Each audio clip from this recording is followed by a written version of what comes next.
Hello, welcome to my presentation, Death Penalty Review, Nidal Hasan, for Race, Crime, and Social Policy. In this presentation, we will review a case of a particular inmate who is presently on death row.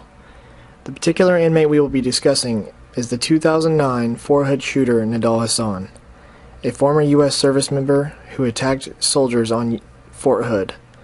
We will be identifying and discussing several key points during this presentation and reflecting upon them toward the end.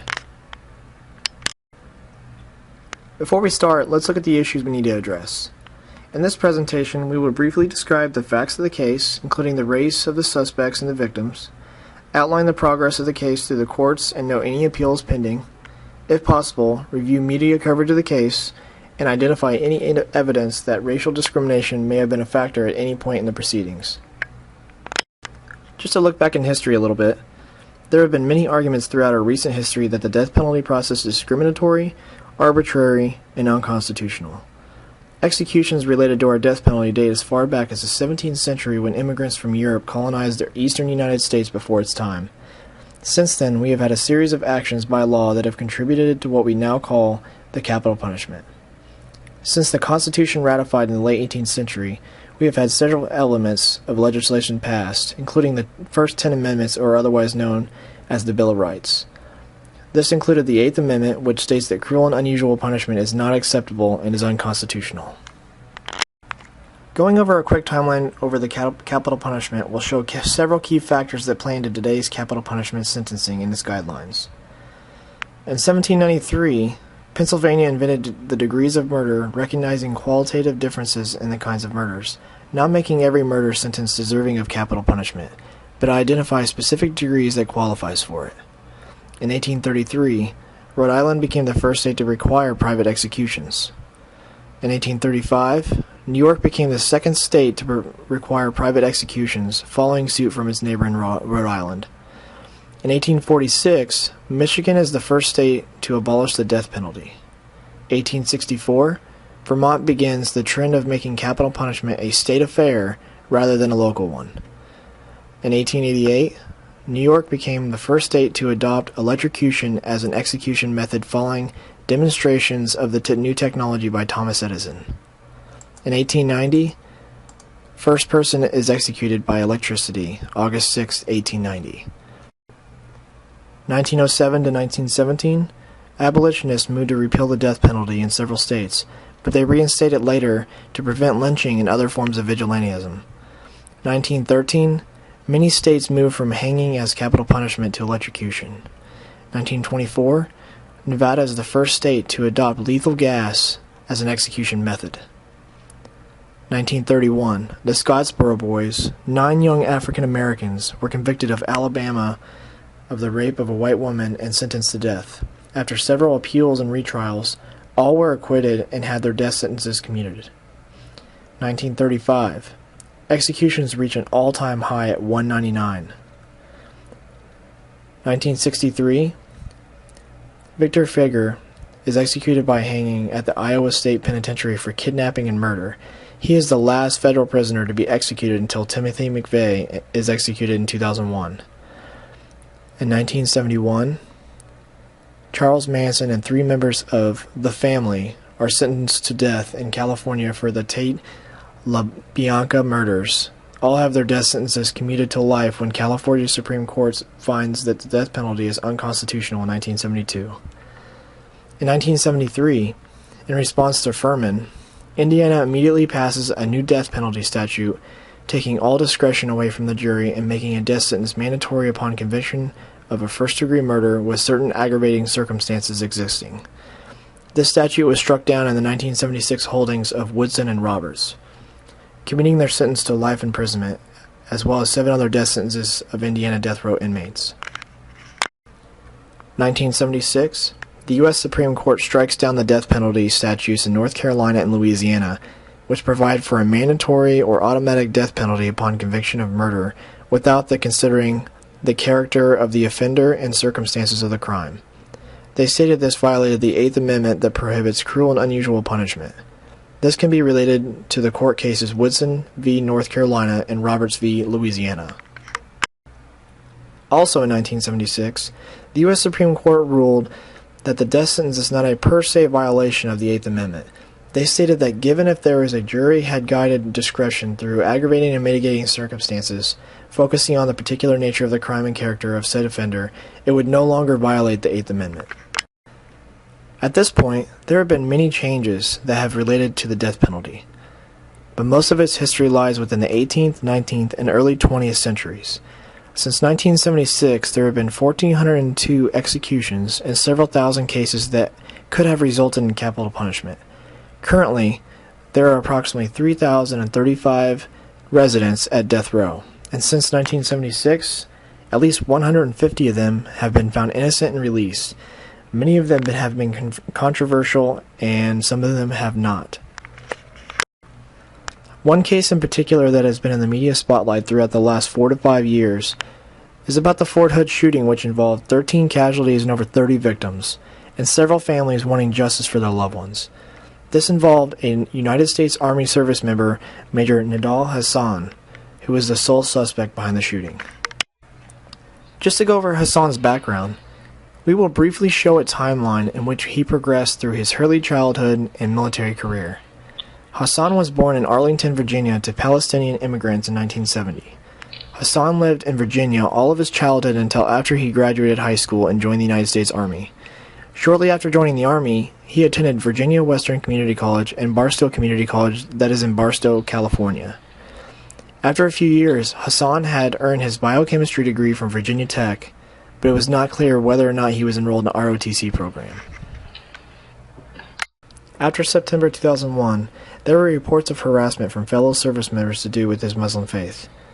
In 2003, Hasan took a medical degree at the Uniformed Services University of Health Sciences in Bethesda, Maryland. Between 2003 and 2007, Hasan spent his time at Walter Reed Medical Center in Bethesda, Maryland, as well as obtained his medical license during this time in 2005. Hasan was assigned to treat patients affected with PTSD from Iraq and Afghanistan. In 2009, Hasan hired an attorney to pursue his options of getting out of the Army after repaying his student loans. Shortly after doing so, he completed his fellowship in disaster and preventative psychiatry at Walter Reed Hospital. During this time frame, Hasan had started to communicate with a Muslim extremist. He also made several comments in regards to U.S. service members and comparing them to Muslim extremists. On November 5, 2009, shortly after being promoted to the rank of major and being transferred to Darnell Army Medical Center in Fort Hood, Hasan began a shooting spree that left 13 dead and over 30 injured. Hasan was shot by responders, however, he survived and was in a coma. These victims were of all races, ethnicities, religions, and some were even immigrants from other countries. After Hasan awoke from his coma, he refused to talk to any investigators about the incident and attempted to interview him. According to the investigators, Hasan came to their attention after an online comment made by Hasan comparing Muslim suicide bombers to soldiers. Authorities had made the statement that the motives were of descent from workplace violence issues from harassment and not terrorism related. On November 12, 2009, the United States military filed charges against Hasan in violation of Article 118 Uniform Code of Military Justice for murder. Article 118 Uniform Code of Military Justice states that any person subject to this chapter who without justification or excuse unlawfully kills a human being when he has premeditated design to kill, intends to kill or inflict great bodily harm, is engaged in an act in which inherently endangers to others and invices a wanton disregard of human life, or is engaged in the perpetration of attempted perpetration of burglary, sodomy, rape, robbery, or aggravated arson, is guilty of murder, and shall suffer such punishment as a court-martial may direct, except that if found guilty under Clause 1 or 4, he shall suffer death or imprisonment for life as a court-martial may direct. Hasan was held without bail or bond due to the UCMJ's restrictions during certain court-martial proceedings and ordered into pretrial confinement. Hasan was provided medical care as necessary and was not free to leave from his confinement. This decision was reviewed and determined by neutral and detached military magistrate. In December 2009, Hasan was charged with 32 counts of attempted premeditated murder. These were in violation of Article 80 Uniform Code of Military Justice. This states, an act done with specific intent to commit an offense under this chapter, amounting to more than mere preparation intending, even through failing to effect its commission, is an attempt to commit that offense. And any offense subject to this chapter who attempts to commit any offense punishable by this chapter shall be punished as a court-martial may direct, unless otherwise specifically prescribed. And any person subject to this chapter may be convicted of an attempt to commit an offense, though it appears on the trial that the defense was consummated.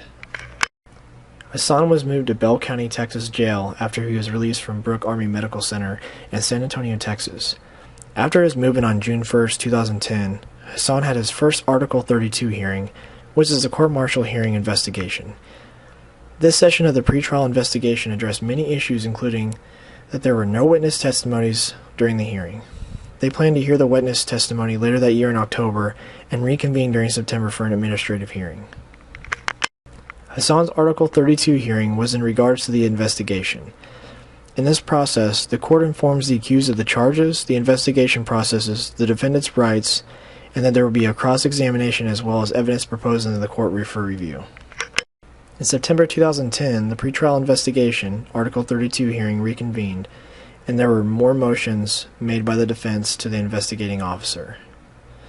These were the following: motion to exclude autopsy evidence, motion to close hearing to the media and the public, motion to delay hearing to develop mitigation evidence. The motion to exclude autopsy evidence and the motion to close the hearing to the media and the public were denied. The motion to delay the hearing to develop mitigation evidence was said to be addressed at a later date. Hasan's Article 32 hearing reconvened on October 12, 2010, and the prosecution's portion lasted 8 days. There were several hours of testimony from 56 prosecution witnesses. The prosecution was able to complete their portion of the proceedings early and eliminate an extra week of the time scheduled for them due to the pace with the proceedings. After Hasan's hearings, he was referred to a general court-martial. Lieutenant General Donald M. Campbell made his disposition decision in United States versus Major Nidal M. Hasan. After considering all matters submitted by the defense and considering other appropriate matters, including the recommendations of Hasan's chain of command, the investigating officer, and his own legal advisor, referred the case to a general court-martial for trial. The court-martial was authorized to consider death as an authorized punishment. The court met on several more occasions to discuss pretrial issues related to the case and address the investigation, defense, prosecution, and contempt of court delays. On 6 different occasions, a military judge held Hasan in contempt due to not being able to be clean-shaven as military regulation requires while being in uniform. The military judge held a special hearing in regards to Hasan's refusing to shave due to his religious beliefs. The defense argued that the defendant had the right to wear a beard due to the Religious Freedom Restoration Act. The prosecution argued against this RFRA argument, and the judge required that the Army Court of Criminal Appeals would make the appellate decision.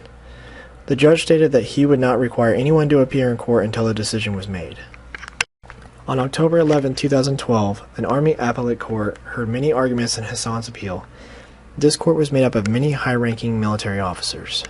They listened to oral arguments for more than an hour during these proceedings.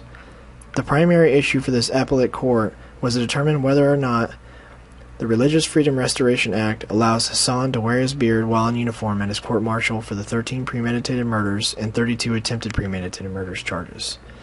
Since the trial judge of Hasan's court-martial has stated that the Religious Freedom Restoration Act did not provide him that protection, he must shave his beard or forcibly be shaven. They also heard arguments over what military trial judges have over a court-martial and if the trial judge in this case showed bias against Hasan. On December 3, 2012, Hasan's trial judge was removed from his court-martial for alleged bias against Hasan due to his beard removal decision. This was completed by the highest appellate court in the United States military, the Court of Appeals for the Armed Forces. The Court of Appeals for the Armed Forces stated that in a 10-page opinion that because of a variety of factors, a reasonable person would harbor doubts about the military judge's impartiality. The court did not say that the trial judge was actually biased, but instead ordered for the trial judge's removal due to the appearance of bias. It was not decided if Hasan could wear the beard in court or not, but the Court of Appeals of the Armed Forces stated that they did not need to decide if the Religion Freedom Restoration Act might apply to Hasan's beard. They stated a new trial judge would be selected at that time, and the judge would be determined if they would go back on record in the open court. On December 4, 2012, a new trial judge was appointed to Hasan's trial. On December 18th, a pre-trial hearing was held for the new trial judge, and the prosecution and defense got her up to speed on the current status of the case. During this hearing, the trial judge asked Hasan if he wore his beard on his own free will, and if he agreed to waive issues surrounding the beard and the panel selection. Hasan answered in the affirmative to both issues, and the hearing was adjourned. On May 29, 2013, Hasan opted to represent himself. The trial judge discussed Hasan's right to counsel during this hearing, but Hasan indicated that he wished to proceed with his trial without the assistance of his attorneys and to represent himself. The trial judge requested a physical exam to ensure that Hasan was able to represent himself adequately. Since he was screened prior to the start of the pretrial hearings for his adequate mental capacity, his mental state was considered adequate at the time. On June 4, 2013, the new trial judge postponed a ruling trial delay on the defense motion for a continuance. Hasan stated that he wanted to have time to develop the facts necessary to support his offer of a defense of others. Hasan asserted his defense is based on the desire to protect the Islamic Emirate of Afghanistan and leadership of the Taliban. Hasan was unable to provide sufficient facts on the day of the hearing, so the trial judge issued a continuance for the following day. He was to have these facts completed by June 5, 2013 by noon. He did not do that. On June 14, 2013, trial judge Osborne ordered that the defense of others fails as a matter of law. She stated that his defense did not support an immediate threat by anyone at Fort Hood to anyone in Afghanistan. In addition, she stated that his defense did not provide him justification to kill U.S. soldiers. She continued by stating that she would not allow Hasan to issue any more evidence or arguments that were related to the defense of others. Judge Osborne stated that no matter how much research or facts were provided, it did not provide adequate defense. On June 18, 2013, Hasan submitted a supplemental brief that stated his concern for the defense of others. Judge Osborne stated that she considered the matters raised, but would not withdraw her motion from the previous hearing on June 14th. On June 27, 2013, Judge Osborne requested that the court to conduct a group voir dire.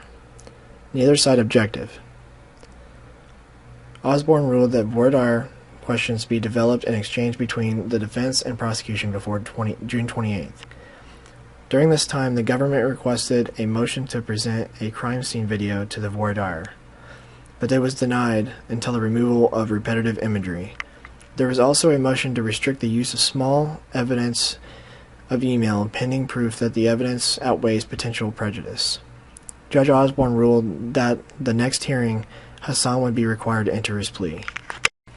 On July 2, 2013, Hasan requested yet another continuance on his own behalf so he could have the time to hire a proper defense. Hasan requested to hire former Attorney General William Ramsey Clark. Judge Osborne denied the request and stated that Hasan has had plenty of time to prepare a defense and that since he has made multiple changes since the beginning, she would not allow it. She also stated that since he has standby defense and has fired all of them already, she would not grant a continuance. She stated that he had until July 9 to figure out his counsel situation before the trial began. Hasan then refused to give a plea, so the court entered a plea on his behalf of not guilty. Following the plea, the voir dire questions were reviewed, and Hasan's defense of others' questions were stricken from the defense questions. On July 9th, the jury panel selection began, and Hasan asked no question to the 20 potential panel members. Judge Osborne then confronted Hasan for releasing documents to the media in a violation of court order and reminded him that if he repeated these violations and may result in him being represented by counsel. July 10th through the 16th, the government and Hasan questioned potential panel members. Hasan was noted as questioning specific jury candidates about Sharia law and Islam. On July 16th, the court-martial panel was selected and the trial was set to begin on August 6th. On August 6th, the trial began, and so did the opening statements and the beginning testimony of Hasan's court-martial. The judge stated that it was a military trial process which is a deliberate one. Judge Osborne stated that the military justice system predates the Constitution and the proceedings are based on statutes and the Constitution which required that the selected jury panel hear all capital offenses, and further stated that the defendant may not plead guilty to those capital offenses, making it a fair trial. Between August 6th and August 27th, the trial for Hasan included several cross-examinations and expert testimonies.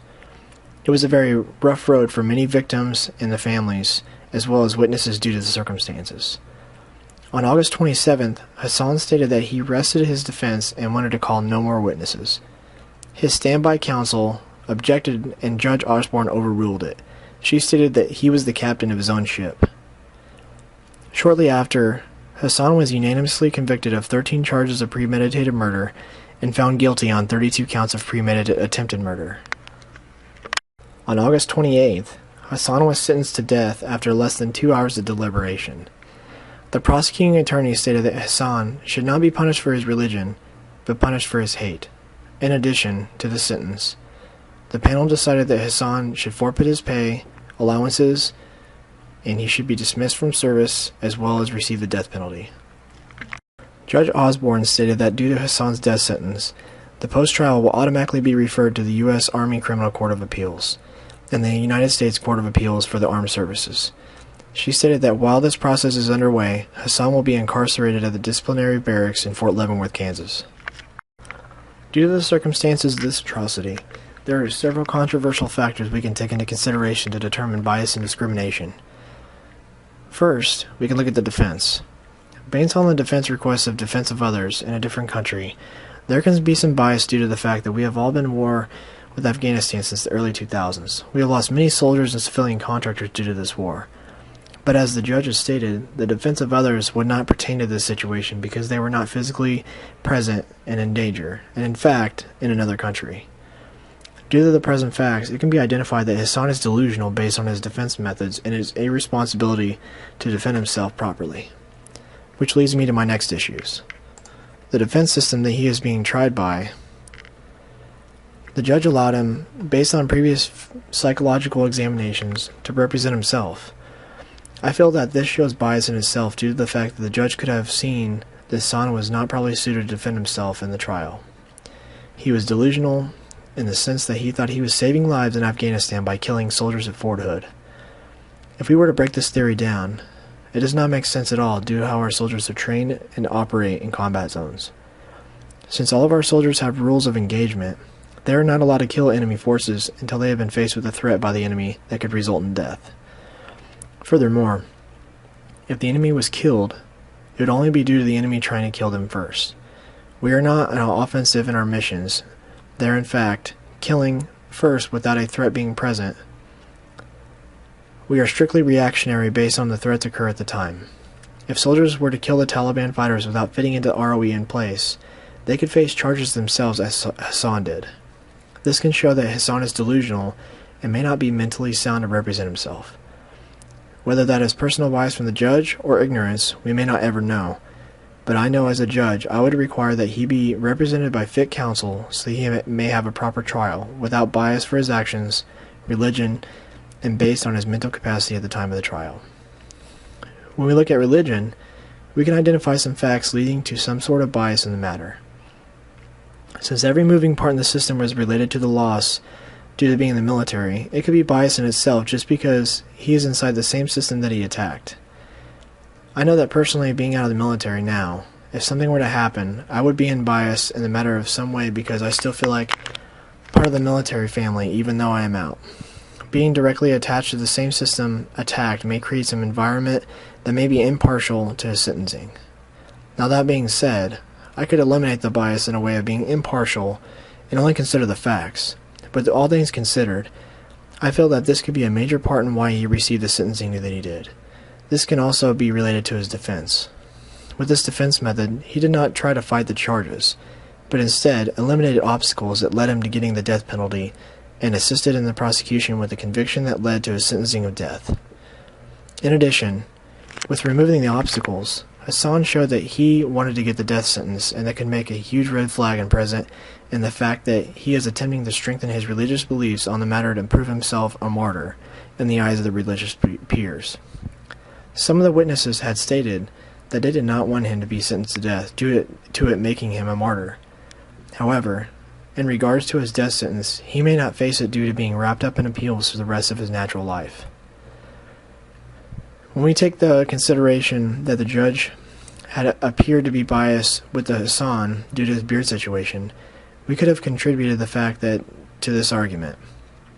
But as a result, he was removed, and the new judge had given motions to suppress or address any prior issues that the judge may have been biased on previously, before being removed. After researching several Google searches, it can be identified that this case of the Fort Hood shooter was very public and discussed many times by the media, due to the nature of the incident.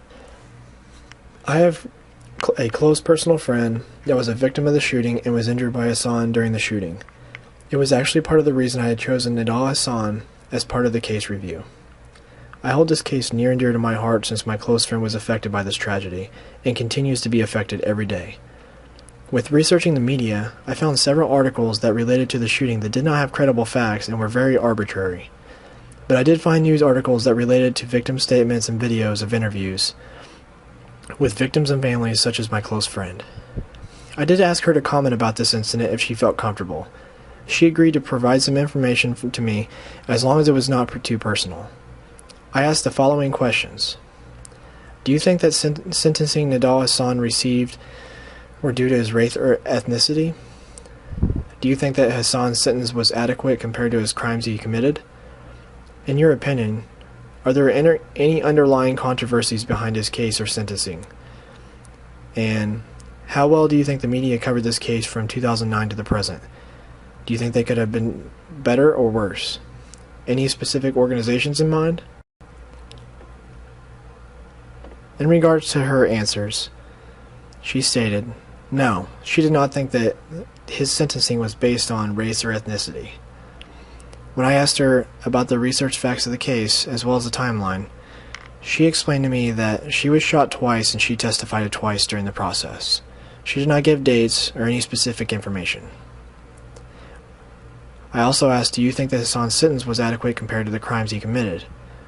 She thought that they should go ahead all the way with the death penalty, but she did not think it would happen because she thought it would be years before it actually happened. In regards to, in your opinion, was there any underlying controversies, she stated that she thought the government would not admit that he was a terrorist and was in the military and did nothing about it, due to the fact that they were tracking him and there was evidence. The last question, how well do you think the media covered this case from 2009 to present? How do you feel like they could have done better or worse, and any specific organizations in mind? She thought that the media did pretty well. She just stated that, I just wish they would have showed the victims' faces instead of his over and over. In regards to her responses, I do agree with her statement that the media did pretty well, but they should have showed the victims and gave them more coverage. I do feel that with the tragedies in the past, the media gives the alleged criminals too much airtime. They research them, speak to experts, interview known affiliates of the criminal, and rarely do you see victims or their families getting the coverage they need. Some families and tragedies like this go unnoticed and may need support from communities with financial issues or underlying issues connected with the tragedy. Some victims may not want the coverage, but covering the criminal for hours and hours every day for weeks is not what the media should do or be providing for viewers. People know more about the criminal now than they ever would about the victims in this tragedy, and that's not right. That wraps up my presentation with Nidal Hasan's death penalty case. In this presentation, we reviewed the following issues that need to be addressed. We briefly described facts of the case, including the race of the suspect and the victims. When we identified the facts, the race of the suspect is Middle Eastern, and the race of the victims were predominantly white, with a few Hispanic descent and one Asian American. We outlined the progress of the case to the courts, and we noted any appeals pending. We noted the case from the pretrial all the way through the sentencing. We also identified the appeals process that Hasan must wait for, that they may take more time than his natural life than he has left. If possible, we reviewed the media coverage of the case. We identified media coverage, as well as identified the trial judge declined to make the trial private and non-public. We identified several pieces of evidence that racial discrimination may have been a factor at certain points of the proceedings. With the possible racial bias and discrimination, the variables and factors took place during the entire process of pretrial to the sentencing, including the trial judge with his beard issue. We also identified some other additional information from a close friend of mine that was generous enough to share her experience and opinion for the class. For that, I thank her. In addition, in memory for the victims that perished, I have prepared a short memorial page for them, as well as the victims that survive and still fight their physical, mental, and emotional battles today. Chief Warrant Officer 2, Michael Grant Cahill, retired. Major Eduardo Caravello. Staff Sergeant Justin M. DeCrow. Captain John P. Gaffney. Specialist Frederick Green. Specialist Jason Dean Hunt. Sergeant Amy Kruger. PFC Aaron Thomas Nemelka. PFC Michael Pearson. Captain Russell Seeger. Private Francesca Velez. Lieutenant Colonel Juanita Warman. Private First Class Kam Xiang. Thank you for viewing my presentation. If you have any questions, please feel free to contact me at the email listed.